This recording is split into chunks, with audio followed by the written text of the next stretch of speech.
Everyone, तो कैसे हैं आप सब। I hope all is well. तो आज हम डिस्कस करने वाले हैं Jammu Kashmir public service commission JKPSC की तरफ से रिजल्ट निकाला गया है। रिजल्ट किसका है? पोस्ट ऑफ असिस्टेंट डायरेक्टर का, जो कि FPF forest protection force in the environment department. उसमें 43 कैंडिडेट ने अपना इंटरव्यू दिया था, जिसमें से कुछ सिलेक्टेड कैंडिडेट हुए हैं।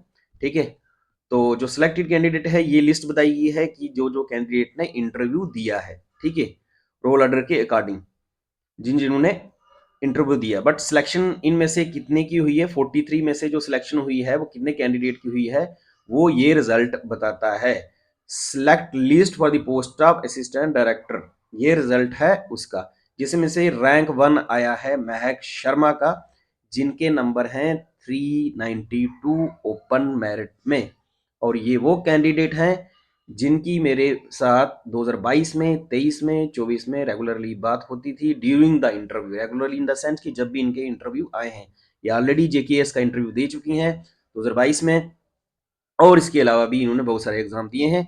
और स्ट्रगल इनका रहा है 2019 से लेके 2024-25 तक, और अब जाके इनका रैंक 1 आया है और सिलेक्शन आई है असिस्टेंट डायरेक्टर में, रैंक 1 महक शर्मा। ठीक है, तो चलिए, बहुत बहुत बधाई सबको।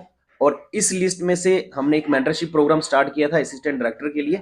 यू ऑल ऑफ नो, जो भी कैंडिडेट टेलीग्राम ग्रुप पे हैं, या फिर टेलीग्राम ग्रुप तो स्टार्टिंग में था ग्रुप, यहाँ मैंने क्वेश्चन कुछ शेयर किए थे रिगार्डिंग दिस कोर्स, जो कि फ्री मेंटरशिप प्रोग्राम ने स्टार्ट किया था। बट लास्ट में जिनकी सिलेक्शन हुई थी इंटरव्यू के लिए, और कुछ कैंडिडेट थी जो 6-7 कैंडिडेट थी, उनमें से सिलेक्शन जो है 5 कैंडिडेट की हुई, जिनके मैं नाम लेने वाला हूं, जो हमारे मेंटरशिप प्रोग्राम में थे, जिनकी कहीं ना कहीं मेरे से बात हुई थी बिफोर द इंटरव्यू, और उससे पहले जो है वो इंपॉर्टेंट क्वेश्चन हमने शेयर किए थे। और जितना भी हेल्प हो पाया है, क्योंकि इनकी कॉल भी आई है, ठीक है, जिनकी नहीं आई तो उनकी कॉल आ ही जाएगी। बट कहने का मतलब ये है कि देवर लाइक की बहुत बढ़िया हो गया। ठीक है, तो देवर ऑल हैप्पी। मैक शर्मा रैंक 1। इसके बाद हमारे पास जो कैंडिडेट थी वो थी श्रेया शर्मा, उसके साथ में गोसिया याकूब। ठीक है, तो 3 कैंडिडेट ओपन मेरिट में जो है, जिनसे मेरी बात पहले से हो चुकी है इंटरव्यू से पहले, और अभी भी हुई। ठीक है, वो सबको बधाई। और साथ में है हमारे पास ये लास्ट में एक कैंडिडेट हैं जिनका नाम है प्रिया चिब। ठीक है, और ये 4 कैंडिडेट हैं, एक का नाम नहीं मेरे को याद आ रहा है कौन थी वो candidate, but let it be. बाकी वाले भी कैंडिडेट टोटल सिलेक्शन कितनी है? 7 ये, और 7 और 2 9, 2 11, 12, 13, 14, 15, टोटल 15 कैंडिडेट की सिलेक्शन हुई है 43 में से। ठीक है, जिनमें से जो कैंडिडेट है मैक शर्मा, श्रेया शर्मा, गोसिया याकूब और प्रिया चिब, इनसे ऑलरेडी मेरी बात हो चुकी थी इसी के रिगार्डिंग। और बहुत बहुत बधाई सबको, आपके पेरेंट्स को भी, क्योंकि ये बात होती है रैंक 1 लाना खलाजी का कार्य होता है। ठीक है, बट ये है कि कहीं ना कहीं इनका स्ट्रगल रहा होगा। मुझे सिर्फ मैक शर्मा का पता है, क्योंकि इनसे बात होती रहती थी इंटरव्यू के दौरान में।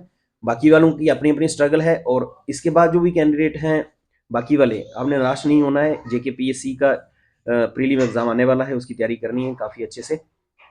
और यही एक लेसन है सबके लिए कि देखो, एक स्टोरी अगर मैं क्रिएट करूं यहाँ पे, क्रिएट इन द सेंस कि रियल स्टोरी है। 2019 में मैक शर्मा दिल्ली गए हैं कोचिंग करने के लिए, वहां से वापस आए हैं दिल्ली से 2019 में। उसके बाद कोविड-19 आ गया, 21, 22, 23 में रेगुलरली इन्होंने पढ़ा है, पढ़ाई की है, डिस्ट्रैक्शन जरूर आई है, सब कुछ हुआ है, जो आप फेस करते हैं वो सब फेस इन्होंने भी किया है। ठीक है, और मैं ये अच्छे भली बाती से जानता हूँ, क्योंकि जब कैंडिडेट से बात होती है तो कैंडिडेट अपने उस एक्सप्रेशन व्यू से वो बताते हैं कि हमें कहाँ क्या चीज़ें हो रही हैं। मेरा काम सिर्फ मेंटरशिप का होता है। Mentorship means to mentor the candidates in the right direction, कि क्या कहाँ कमियां हैं, क्या चीज़ें होनी चाहिए। हमारा काम उतना ही होता है, बाकी मेहनत जो है वो कैंडिडेट की खुद की होती है। और जब तक आप खुद अपने स्ट्रगल फेज से बाहर निकलोगे और मेहनत करोगे, तभी जाके चीज़ें जो हो मिलती हैं। कुछ चीज़ें होती हैं टाइम पे मिलती हैं, कुछ टाइम के बिना किसी को नहीं मिलता कुछ भी। बट ये भी देख लीजिए कि 2021 से लेकर 25 में सिलेक्शन लेना 4-5 साल का गैप होता है। छोड़नी कोई भी नहीं होता। जैसे आप कई कैंडिडेट ऐसे होते हैं जो 2 साल तैयारी करते हैं बाद छोड़ देते हैं, ऐसा नहीं करना होता है। अभी एग्जाम है आगे 2025 वाला, तो उसमें तैयारी करें अच्छे से। और wish you all the best. जो भी सिलेक्शन लिस्ट में नंबर जिनका भी आया है, जिनका नहीं भी आया, निराश नहीं होना है। आगे एग्जाम और भी काफी आने वाले हैं, तैयारी करिए आप। जेकेपीएससी का भी एग्जाम देना है आपने, जेके एसएसबी का भी देना, एग्जाम कोई भी नहीं छोड़ना है। एक 4th क्लास का आप एग्जाम नहीं दे सकते क्योंकि उसके लिए 12th पास चाहिए, ग्रेजुएशन नहीं है उसमें एलिजिबल। बाकी कोई भी एग्जाम आता है सबका एग्जाम दे आप।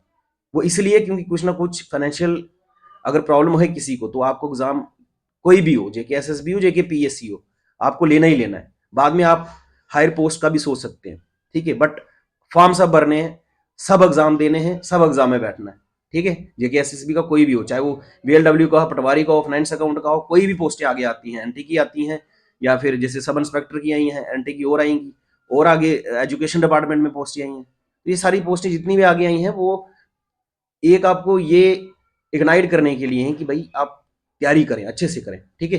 Wish you all the best, thank you so much. आगे मिलते हैं किसी और स्टोरी के साथ। ये थी सक्सेसफुल स्टोरी जो मैंने बताई कि 6 कैंडिडेट से बात हुई थी, उसमें से 5 की सिलेक्शन हो गई। क्या बात होगी, मजा आ गया यार।